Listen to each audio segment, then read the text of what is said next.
सर्वप्रथम अभिनंदन अशा करता की जवळपास 30 वर्षानंतर माझ्या हाताने बरं वाईट का होईना, दुसऱ्याला कोणाला दाखवायचं नसल्यामुळे ते का होईना एक चित्र काढलं गेलं. एक्सलंट.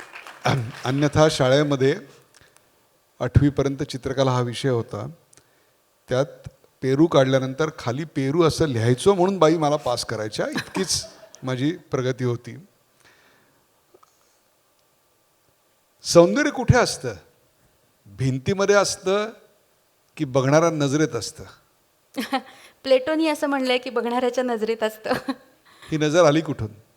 हां, ही नजर आली कुठून? नजर आली कुठून? मला असं वाटतं की तुमच्या आतमध्ये ते सौंदर्य हळूहळू तयार होत जातं, झिरपत जातं. डोंगराचं जसं असतं ना की डोंगर जेवढा उंचत असतं तेवढं त्याचं रिफ्लेक्शन पाण्यात खाली, तसंच मला सौंदर्याबद्दल वाटतं की जेवढ्या तुमच्या मनात गोष्टी भिडतील तेवढ्या त्या जास्त रिफ्लेक्ट होतील. आणि सौंदर्य हे नुसतं वरवर लावलेलं प्लास्टर नाही, हे तुमच्या लक्षात यायला लागतं. आणि आतलं जे सौंदर्य असतं त्याला वरचा मुलामा लागतच नाही, वा त्यामुळे आतच असतं सौंदर्य. वा. सौंदर्य हा एक प्रकारचा, म्हणजे सौंदर्याचा शोध किंवा चित्रकला हा एक प्रकारचा मानसोपचार आहे. आत्ता कारण तुम्ही सांगितलं की हे गडद रंगाने भरताना मन शांत होतं. हो, चित्र काढणं हा एक मानसोपचार आहे. त्यांनी थेरप्युटिक इफेक्ट असतो त्याच्यामध्ये. कलरिंग बुक्स जी असतात अवेलेबल मार्केटमध्ये, त्याच्यातून असं ते क्लेमही करतात आणि असा अनुभवही आहे अनेकांचा की इट्स थेरप्युटिक. थेरपीचे 3 प्रकार असतात.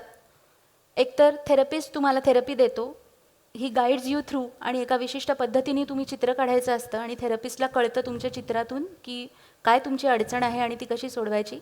दुसरा एक मार्ग म्हणजे की स्वतः तुम्ही थेरपी शोधून काढता त्यातनं. आणि एक नॅचरल थेरपी, जशी मुलं आपोआप चित्र काढायला लागतात ना, दॅट इज नॅचरल थेरपी.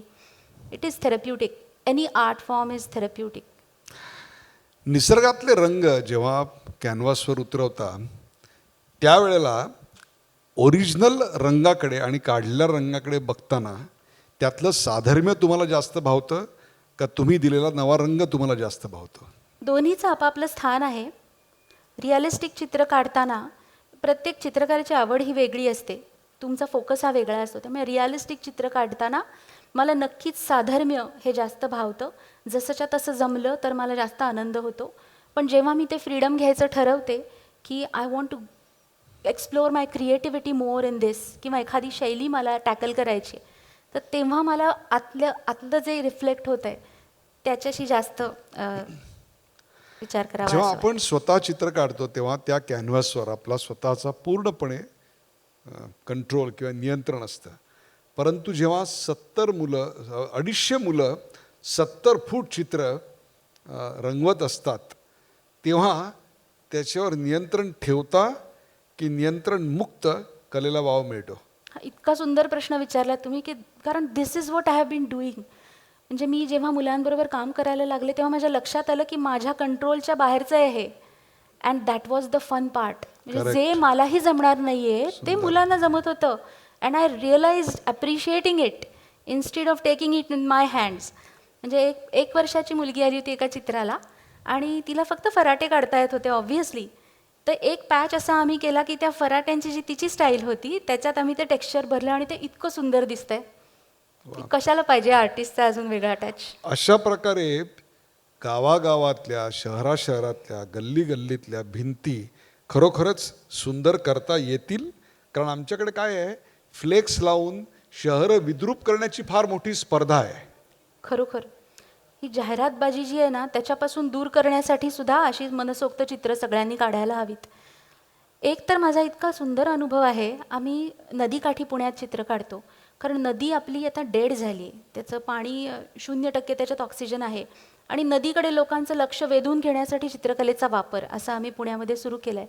माझा रंगजा नावाचा एक ग्रुप आहे, मी आणि माझ्या काही मैत्रिणी. तर ती एक अशी अत्यंत अगली अशी चेंबर्स बांधलेली असतात ना, ड्रेनेज चेंबर्स, तशी घाणेरडी चेंबर्स बांधून ठेवली आहेत. पण तो आर्टिस्टसाठी it's a very challenging form. तर आम्ही त्याच्यावरती चित्र काढतो, फार मजा येते. एकदा एक मुलगा आला आणि 13-14 वर्षाचा असेल आणि बघत बसला आमच्या चित्राकडे आणि आम्हाला म्हणला मी तुम्हाला रंग देतो बरं का, आणि खूप मदत केली वगैरे. नंतर जरा त्याच्याशी गप्पा झाल्या आणि म्हणला की माझी आई तिथे ससूनच्या बाहेर कचरा गोळा करते, तिथे झोपते. म्हटलं जातोस का कधी आईला भेटायला? तर म्हणलं हां जातो कधीतरी आठवड्यातनं, बाकी तो भटकत असतो इकडे तिकडे. मग आम्हाला म्हणला की पुन्हा आलात तर मी येईन चित्र काढायला. तर हा मुलगा शाळेत जात नाही, भटकत असतो, त्याच्या आयुष्याला काही आकार नाही अजून, पण ते एक चित्र बघून तो इन्स्पायर झाला. किती विलक्षण आहे. भिकाऱ्यापासून ते गाडीतल्या श्रीमंत माणसापर्यंत सगळे चित्र ॲप्रिशिएट करू शकतात. हे मला फार आवडतं त्यातलं. आपल्याकडे शाळेमध्ये चित्रकला हा विषय हा साधारणतः ऑप्शनला असल्यासारखा का असतो? फार वाईट आहे ती गोष्ट. चित्रकलेला कायमच म्हणजे अजूनही तुम्ही बघितलं तर बालभारतीची जी पूर्वीची पुस्तकं होती ती आता त्यांनी काढूनच टाकले, डिस्कार्डच केलीत. एक तर ती खूप जुनी आहेत, 50 वर्ष त्याच्यावर काही कामच झालेलं नाही आहे. आणि एकूणच चित्रकला ही महत्त्वाची नाही असं कोणीतरी पूर्वी ठरवलेलं आहे आणि त्यात काही बदल व्हायला तयार नाही, असं आहेच. परंतु जर चित्रकला हा विषय आपण अनिवार्य केला हो. तर मुलांच्या मनोवृत्तीत नेमका काय बदल घडेल असं वाटतं?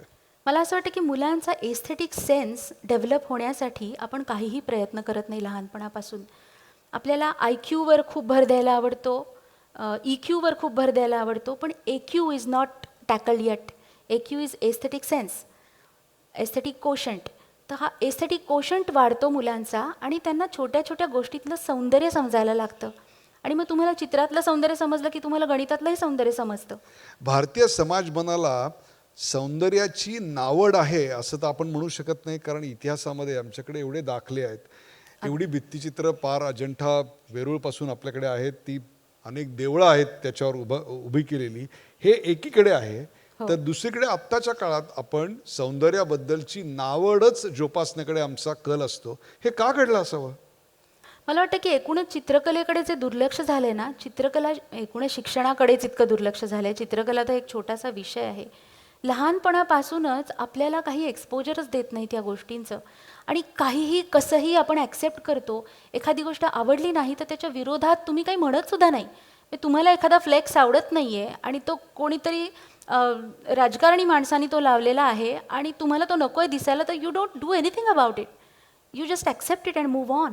Never do that. माझ्या मते त्याच्या अगेन्स्ट बोललंही पाहिजे आणि तुम्हाला जे सर्फेसेस खराब वाटतात ते रंगवलेही पाहिजेत आणि त्याच्यातून स्टेटमेंट निर्माण केलं पाहिजे. तर हे बदल होतील छोटे छोटे. हो, आमच्या ठाणे शहरामध्ये अशा प्रकारची एक मोहीम मध्यंतरी राबवली होती की शहर हे फ्लेक्स मुक्त असलं पाहिजे. तेव्हा एक महाभाग होता, तो दरवर्षी स्वतःच्या वाढदिवसाचे 250-300 फ्लेक्स लावायचा. त्याच वेळेला 26/11 आपल्याकडे घडलेलं होतं. त्याच्याबरोबर 15 दिवसांनी त्याचा वाढदिवस होता. तेव्हा त्यांनी अख्ख्या मला उत्सुकता होती की आता हा कसे काय फ्लेक्स लावणार. तर या पठ्ठ्यानी फ्लेक्स लावले होते, 26/11मुळे सगळा देश दुःखात आहे, त्यामुळे माझा वाढदिवस साजरा करू नका. म्हणजे सौंदर्य दृष्टी ही कशी एकेकाची असते याचं हे उत्तम उदाहरण आहे. आपण एका अत्यंत गंभीर विषयाकडे येऊया. ते म्हणजे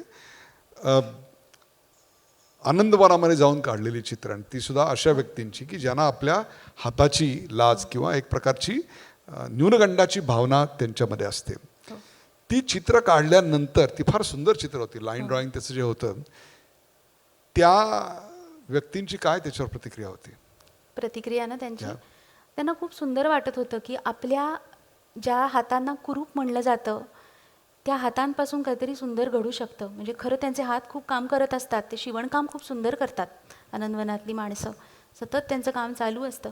पण हा एक वेगळा आस्पेक्ट त्यांच्या लक्षात आला आणि त्यांना खूप छान वाटलं की आपणच आपल्याच हातांनी घडवलेली चित्र आता आपण रोज बघणार आहोत.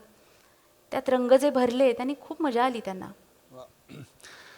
अशा प्रकारे आता जी एक 70 फुटाची भिंत असेल, मणिपूरमध्ये केलेलं काम असेल, इतर अनेक गावात केलेलं काम असेल, असं कोणतं मोठं चॅलेंजिंग काम तुम्हाला करावं असं वाटतं की ज्याच्यामुळे ते शहर सुंदर होईल? परवा मी सोलापूरला गेलो होतो. त्या सोलापूरला अशी हरिभाई देवकरण शाळेच्या समोर एक प्रचंड मोठी भिंत स्मार्ट सोलापूर सिटीमध्ये मी बनवलेली पाहिली आणि ती शक्य तेवढ्या प्रमाणात रंगवलेली देखील होती. असे काही चॅलेंज तुमच्या डोळ्यासमोर आहे which you want to do?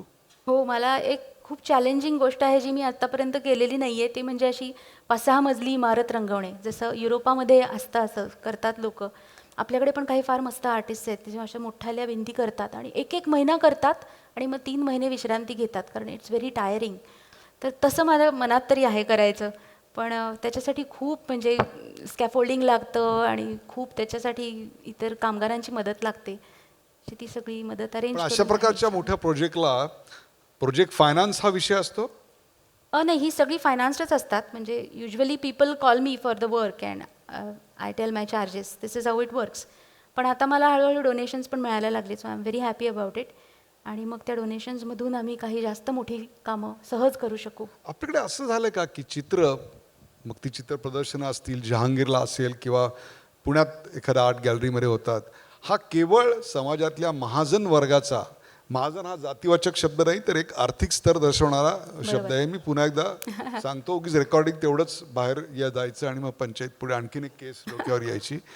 तर हा महाजन वर्गाचा, आपल्याकडे अभिजन वर्गाचा ज्याला आपण म्हणू, तशा प्रकारचा असं एक समज झाल्यामुळे ही गोष्ट घडते. परंतु कला मात्र ही खाली वंचितांच्या हातामध्ये, हे तुम्ही सिद्ध केलंय. ॲब्सोल्युटली. मी माझ्या मते खरं आदिवासींनी जी कला पुढे आणली ना, त्याचं कमर्शियलायझेशन जेव्हा व्हायला लागलं तेव्हा चित्रकलेला एक वेगळाच फाटा मिळाला.